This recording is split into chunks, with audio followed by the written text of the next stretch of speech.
ciclo webinar Familia Sé lo que eres. Mi nombre es Betsabe Cancino, formo parte del Instituto de la Familia y la Vida.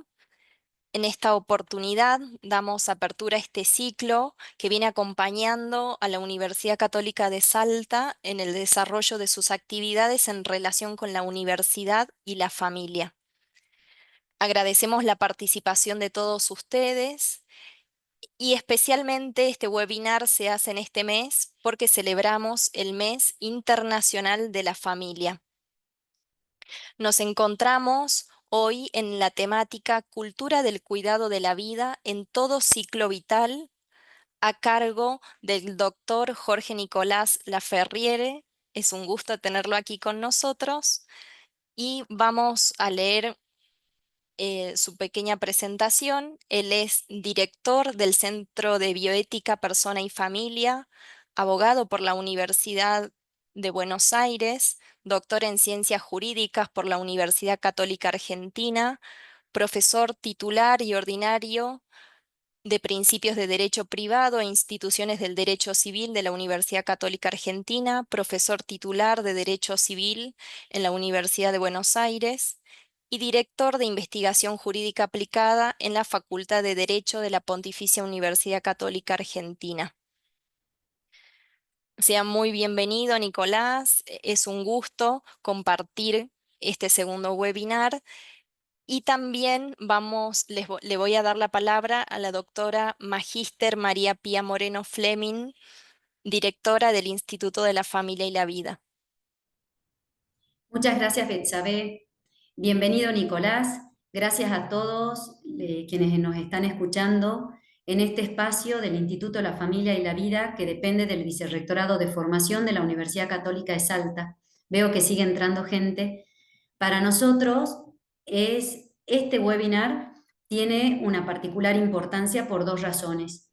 Primero, porque el Instituto de la Familia y la Vida viene transitando a lo largo de este año su aniversario número 20 y desde el día número 1 ha defendido lo que es el valor de la vida humana, el valor incalculable que tiene cada persona y reconoce a la vida como un don de Dios.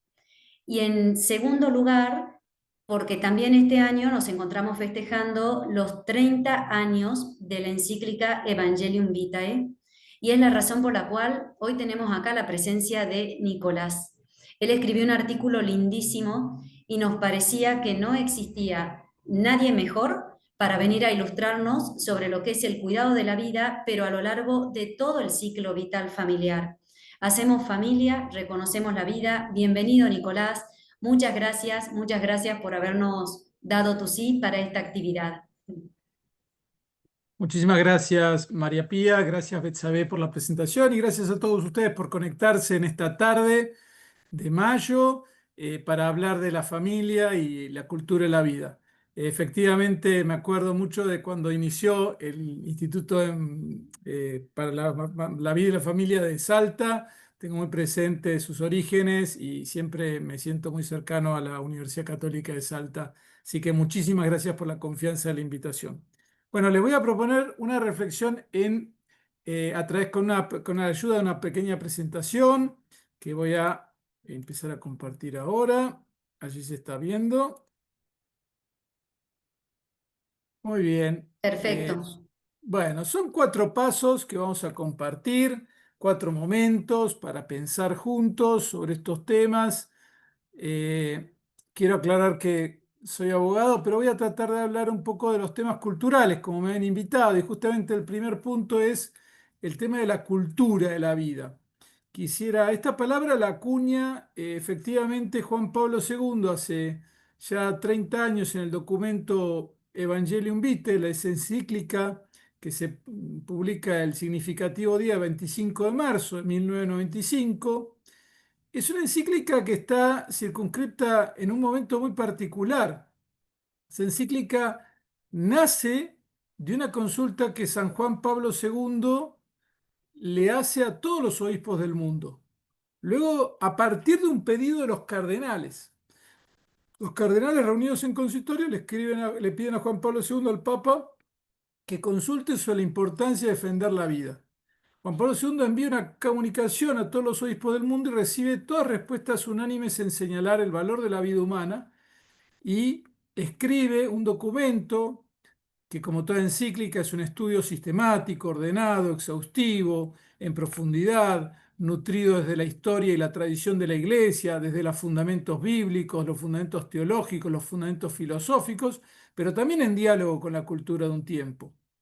Y allí dice, bueno, estamos en el medio de una confrontación entre cultura de la vida y cultura de la muerte. Estamos realmente en medio. Y él dice, cuando enfatiza la idea de cultura de la vida, esto indica que es algo más que lo puramente individual. Todos somos constructores de la cultura de la vida.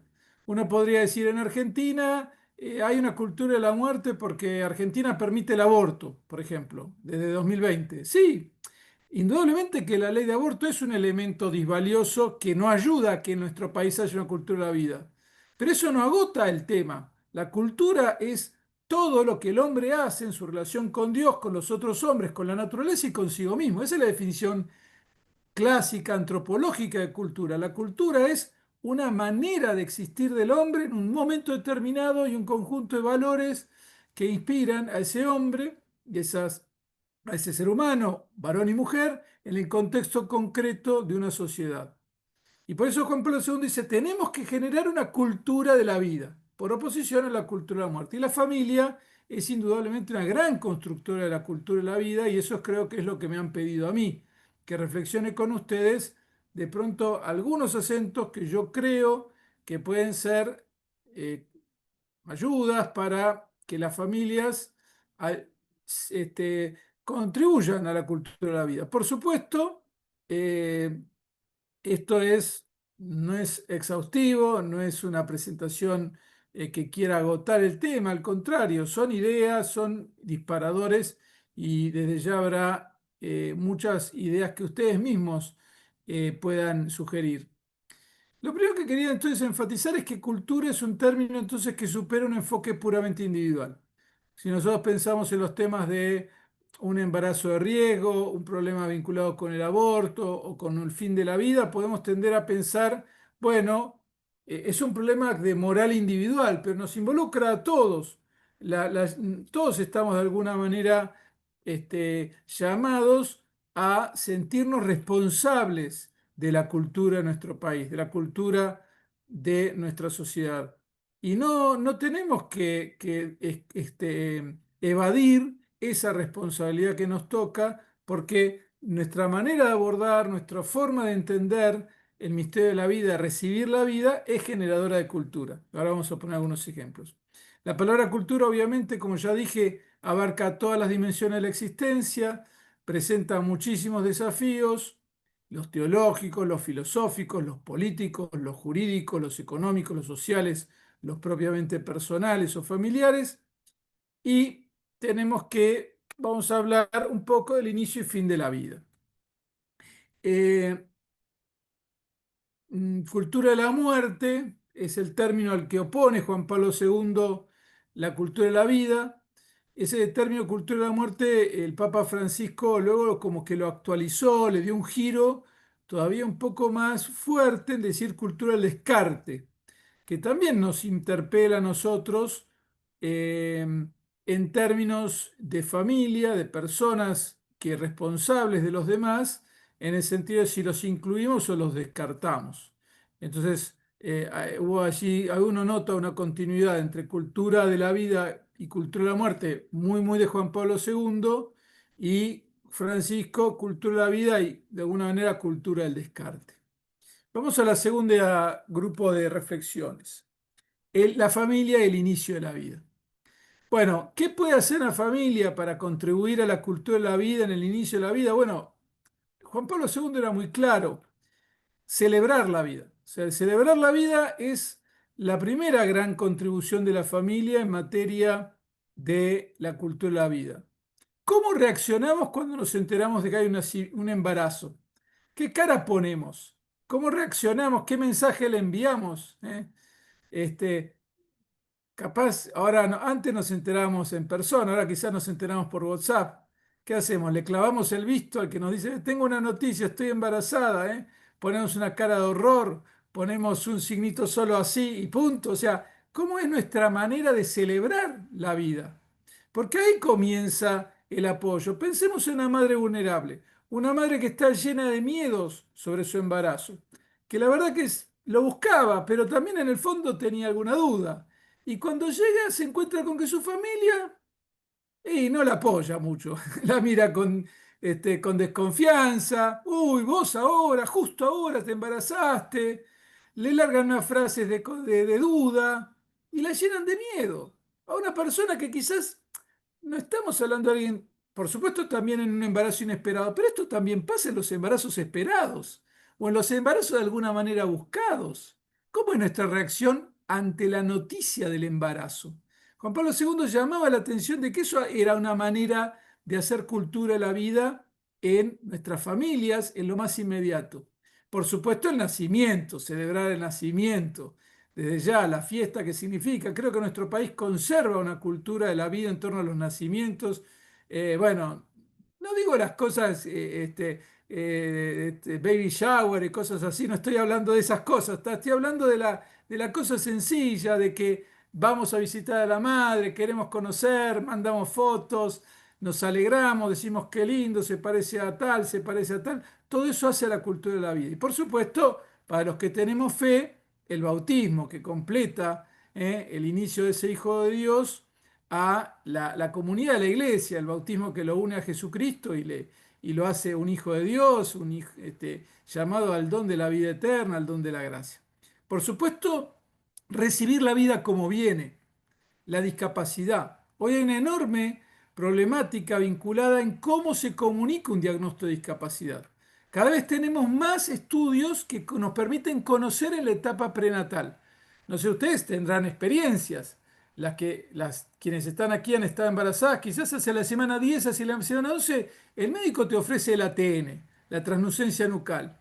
Y esa transnucencia nucal es un estudio ecográfico de la nuca que devuelve un valor. Y si el valor es anormal, el médico pone cara y dice, uy, uy, uy, ¿qué? Y bueno, ¿y bueno qué? Y bueno, podría haber una discapacidad. Pésima manera de comunicar.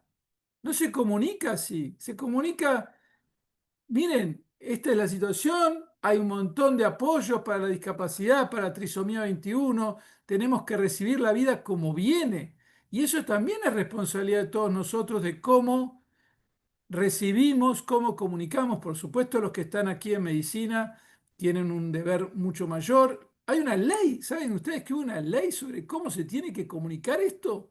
La ley 27.716, que fue el fruto de acciones de mamás de chicos con síndrome de Down que propugnaron que se haga un diagnóstico humanizado.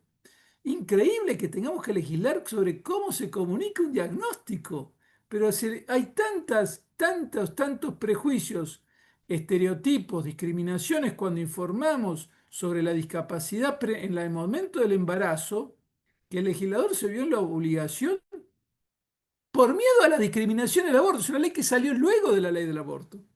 Nos revela que estamos ante un gran desafío cultural, recibir la vida como viene, sin ponerle condiciones, alegrarnos cuando hay una discapacidad, celebrar, acompañar, por supuesto, dar todos los apoyos, la estimulación temprana, todas las prestaciones, trabajar para que haya prestaciones para las personas con discapacidad. Gran desafío de este momento de también de discusión sobre hasta dónde llega la ayuda social. Creo que la discapacidad no puede ser el eje de recortes. La maternidad vulnerable, acompañar y solucionar. ¿Cuántas veces hemos dicho que el aborto no es solución de fondo? El aborto es un parche pésimo, injusto, inconstitucional, con todo lo que ya sabemos, pero nosotros podemos hacer mucho si hay una persona que sabemos que es vulnerable, que tiene algún problema económico. A veces es cosas básicas como contarle las ayudas que ya existen. Hay un montón de ayudas que ya existen. Ponerla en contacto, todos tenemos una red de contactos que pueden ayudar, conseguirle pañales, grávida, hay tantas instituciones que trabajan en la solidaridad con las madres embarazadas, los centros de ayuda a la mujer, defensores de mamá, bueno, ustedes tendrán también en Salta muchas iniciativas en ese mismo campo, que tenemos que tener los teléfonos cerca y si sabemos de alguien en el trabajo o nos encontramos en nuestras parroquias o en nuestros clubes o en nuestras asociaciones con personas vulnerables, porque si no le damos, las dejamos a la merced de la tentación del aborto. Ustedes saben que el número de mujeres que quiere verdaderamente abortar sin ninguna presión es muy bajo. La mayoría de los casos donde una mujer piensa en abortar es porque hay un problema de base. Presión de la familia, problemas económicos, presión del trabajo. Esas son las causas que hay que ir a buscar para hacer una cultura de la vida y que tenemos mucho para hacer, aun cuando todavía la ley no la logremos derogar. Por supuesto, nuestro objetivo de fondo sería que no haya ley de aborto. Mientras tanto, ¿qué hacemos? Y trabajemos por la maternidad vulnerable. Y por supuesto, también me parece un tema difundir el conocimiento de la fertilidad. En el otro sentido, hoy hay mucha gente que no sabe de la fertilidad, entonces se buscan quedar embarazadas y no saben cómo, e incluso a veces las llevan rápidamente a la fecundación in vitro y a gastar un montón de plata y a experimentar y a tener embriones congelados y un montón de problemas éticos que a veces no saben ni cuándo ovula una mujer o los conscientes de los ciclos básicos. Eso también es fundamental para una cultura de la vida y la familia es el lugar de todo eso, ¿no? Y por supuesto, tener la confianza en la Sagrada Familia. Vamos a la otra punta, al fin de la vida. Bueno, obviamente que es un temón, ¿no? Gran, gran tema. ¿Qué pasa en el final de la vida, ¿no? Todos tenemos experiencias de personas cercanas. Es enormemente difícil acompañar el fin de la vida. Se vuelve muchas veces desgastante para la familia, puede ser desgastante, puede ser un enorme peso, pero también es una gran fuente de satisfacción, de amor, de realización personal. Porque ¿qué queda más tranquila la conciencia de alguien que dice, yo lo acompañé hasta el final a esta persona? Yo nunca le escatimé un tiempo. Sí, en el medio me costó mucho. Sacrifiqué cosas, sí, pero qué lindo que es una familia que se edificó sobre ese amor incondicional hasta la muerte y hasta los padres, ¿no? Ustedes saben que, ¿cómo se llama? Nosotros tenemos relaciones de justicia. Pero el deber de los hijos hacia los padres no es un deber de justicia, porque nunca le podemos devolver a nuestros padres lo que nos dieron con la vida. Por eso se llama, en la teología moral, se llama el deber de piedad, que es una forma asemejada a la justicia, pero no de justicia estricta, porque es impagable la deuda que tenemos con nuestros padres. A lo sumo tenemos un deber de piedad, que es darle todo. Entonces, por eso el mandamiento es honrar padre y madre, porque es enorme la deuda que tenemos con nuestros padres. Entonces, qué importante la cultura de la vida, sé de la cultura familiar sólida que tiene Salta, pero no hay que perderla en tiempos de individualismo, de descarte. Ahí sí, el Papa Francisco ha sido muy crudo en hablar del descarte, los más ancianos, y cuatro grandes principios. Cuando se encuentra ante un dilema, por ejemplo, tenemos un paciente oncológico con metástasis en el hospital, no sabemos qué hacer. Guárdense cuatro grandes principios. Primero, nunca matar. No se puede hacer una acción u omisión que provoque la muerte. En esto estamos todos de acuerdo. Eso es la eutanasia. En nuestro país no está permitida la eutanasia, por ahora. Hay proyectos de ley, sí, pero no está permitida. Por ahora no está permitida. Ahora, ¿eso significa que tengo que aceptar todo? No, es posible rechazar tratamientos. Entonces ustedes cuando están acompañando a un paciente, un familiar, paciente, familiar o amigo o de la familia ampliada o la familia de cariño que uno a veces tiene que saber que a veces puede haber renunciar a ciertas cosas, que es lo que se llama el encarnizamiento terapéutico. Yo puedo renunciar a algunas eh, acciones terapéuticas propuestas por los médicos cuando no van a mejorar el resultado, solo van a prolongar la agonía y la muerte es inminente e inevitable. Y entonces la propuesta terapéutica no me cambia el curso de las cosas, la persona se va a morir lo mismo. En ese caso es posible renunciar a esos tratamientos, rechazarlos, y eso no es eutanasia, eso es simplemente que ocurre la muerte, porque la muerte es inevitable. Eso es legítimo y es bueno tener siempre personas graves a quienes consultar en estas circunstancias, que nos quieran bien, que no estén involucradas, porque a veces uno en la carga emotiva que significa acompañar a un familiar puede no tener claras las cosas. Entonces necesita consultar a un sacerdote, una persona, profesor, profesora de instituto, por ejemplo, o de algún lugar que sea, que tenga criterio ético y que nos pueda dar una mirada externa, porque a veces nosotros metidos en la cosa no decimos, bueno, doctor, hágale todo lo que pueda, y quizás eso no va más, y hay que aceptarlo, y hay que ayudarlo a que se prepare para la muerte, darle los sacramentos, si es una persona religiosa, lo que fuere. Por supuesto, acá la ley argentina sí permite rechazar la alimentación e hidratación. Nosotros, esto, como católicos, no estamos de acuerdo. Para nosotros, la alimentación y hidratación son criterios básicos, son cuidados básicos. Todo el mundo merece. En principio, puede haber un caso muy especial donde vos ya, la persona no metaboliza más lo que le das de alimentos. En ese caso, bueno, puede ser muy excepcional. Y finalmente son lícitos los cuidados paliativos, que es nuestra gran respuesta. Tenemos que trabajar por los cuidados paliativos, tenemos que conocerlos y trabajar para que sean garantizados a todos. Hoy en nuestro país hay muchísimos pacientes que requieren cuidados paliativos y que no tienen acceso a ellos, porque no están disponibles los profesionales, los medicamentos, o porque no lo tienen financiado por su cobertura de salud o por lo que fuere. Hay una ley de cuidados paliativos, la tenemos que conocer. Nosotros hemos publicado mucho sobre este tema.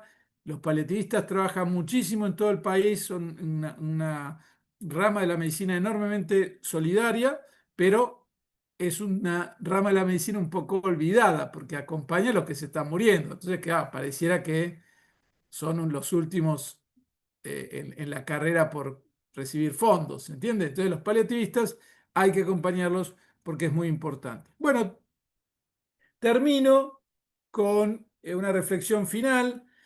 La familia es como un misterio de libertad y gracia divina. Todo esto que estamos hablando, para las personas creyentes, acá hablo como católico, lo tenemos que vivir como misterio de libertad y gracia. Libertad porque somos parte del asunto. Dios nos confió a los otros, nos confió nuestra propia vida, nos confió a las familias, para que desde nuestra libertad nos juguemos, hagamos, actuemos para acompañar, para amar, para cuidar, pero también sabemos que no depende de nuestras fuerzas, que la mayoría de los desafíos a veces nos superan y por eso la gracia que hace que, bueno, ante los momentos donde parece que todo está negro, confiar en la providencia, confiar que Dios nunca nos deja solos. eh, y bueno, y esa certeza, ¿no? Que ustedes en Salta la tienen tan arraigada, ¿no? Señor, nosotros somos tuyos, tú eres nuestro, ¿no? Como dice el pacto, y me parece que eso refleja también lo que cada familia debería hacer su propio pacto con el Señor. Así que gracias por escucharme. Nicolás, muchísimas gracias. Realmente lo breve no impidió la profundidad del tema. Sí me quedo con algunos mensajes finales. Primero, que la moral individual no puede desprenderse de la dimensión social de la persona. Todos debemos ser constructores activos por una cultura de la vida y la familia es el lugar primario para actuar en positivo en ese sentido. Y segundo, me encantó esta expresión de querernos y querernos bien. La noción de bien que significa lo máximo a lo que podemos aspirar, que en definitiva es llegar a Dios, y lo que nos inculcó Jesucristo, que es que el amor implica la entrega por el otro. Quería comentarte también, ya voy a dar abierta espacios para preguntas, seguramente alguien quiera consultarte, pero este espacio es posible en la comunidad UCASAL gracias, bueno, no solo al vicerrector de formación, a toda digamos, a todas las autoridades que apoyan, sino al a la dirección y al departamento de recursos humanos, porque este webinar nosotros lo dictamos en horario de trabajo y bueno, y desde la Dirección de Recursos Humanos habilitan la posibilidad de que todos puedan contactarse, por eso somos tantos. Así que gracias a la Dirección de Recursos Humanos también. No sé si alguien quisiera aportar respecto de lo que nos contó Nicolás o alguna pregunta.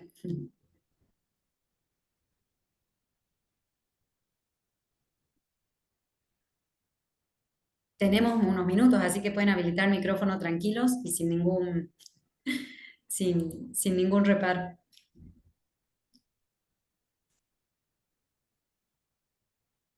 Bueno, pareciera que no. Nicolás, esto va a quedar grabado, luego lo compartimos también contigo. Agradecerte nuevamente el espacio, tus palabras, y siempre serás bienvenido en el Instituto de la Familia y la Vida de la Universidad Católica de Salta. María Pía, No, Sí, vale. Florencia quiere hablar. Ah, Florencia. Hola Doc, ¿cómo está? ¿Qué tal, Florencia? Le comentamos a Nicolás que Florencia trabaja en la Facultad de Ciencias Jurídicas y está vale. conectada desde allí. Sí, Flor, te escuchamos.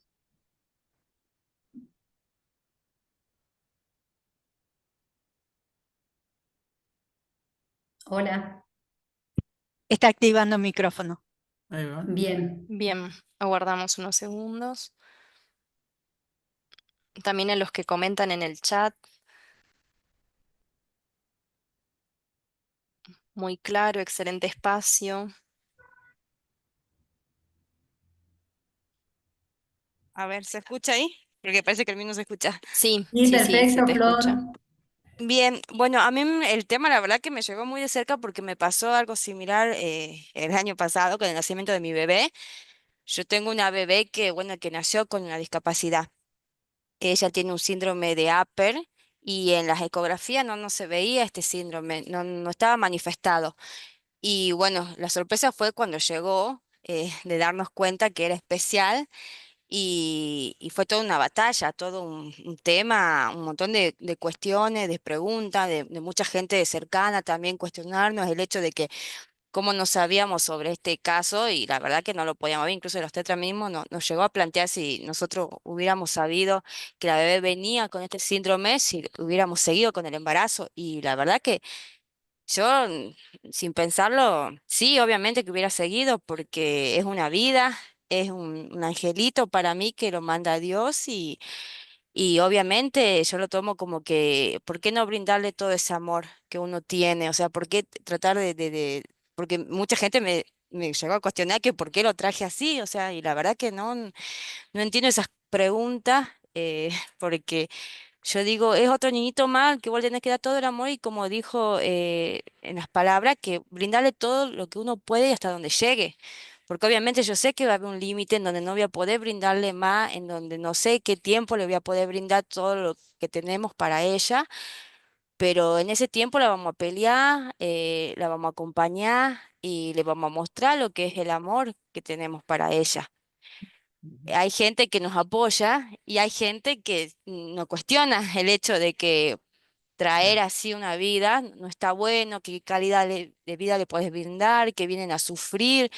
em, y la verdad que, por ejemplo, en el caso de mi bebita, ella nació con las manitos pegaditas, entonces es toda una operación que hay que hacerle por cada dedito. También nos dijeron que no saben si va a poder mover los deditos, y entonces todo eso nos cuestionan a veces de por qué hacerlas pasar por toda esa cirugía o someterla a tanto dolor, y uno dice, la verdad que queda mal porque gente que opina de afuera y no sabe que, o sea, que esa chiquita peleó tanto por venir, porque yo doy fe todo lo que peleó y aguantó para seguir acá.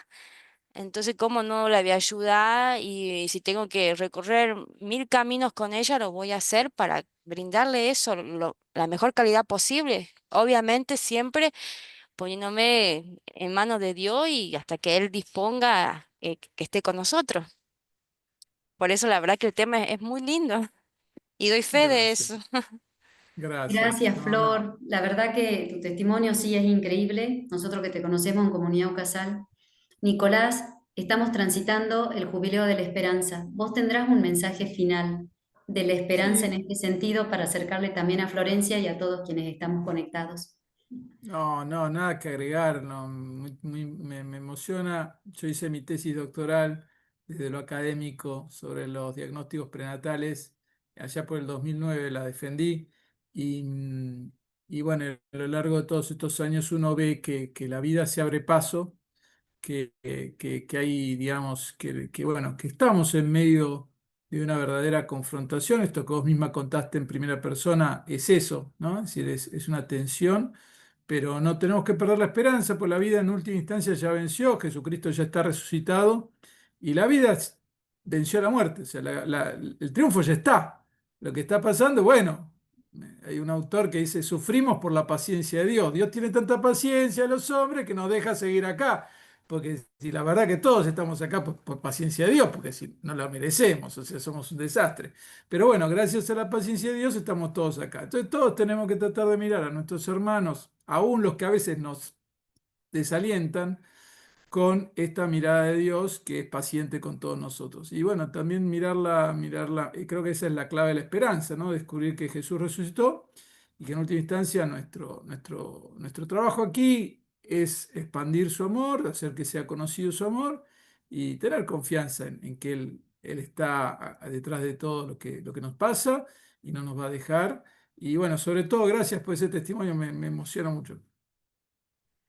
Muchas gracias a todos por acompañarnos, especialmente Nicolás. Gracias también por traernos al Señor y a la Virgen del Milagro a este webinar.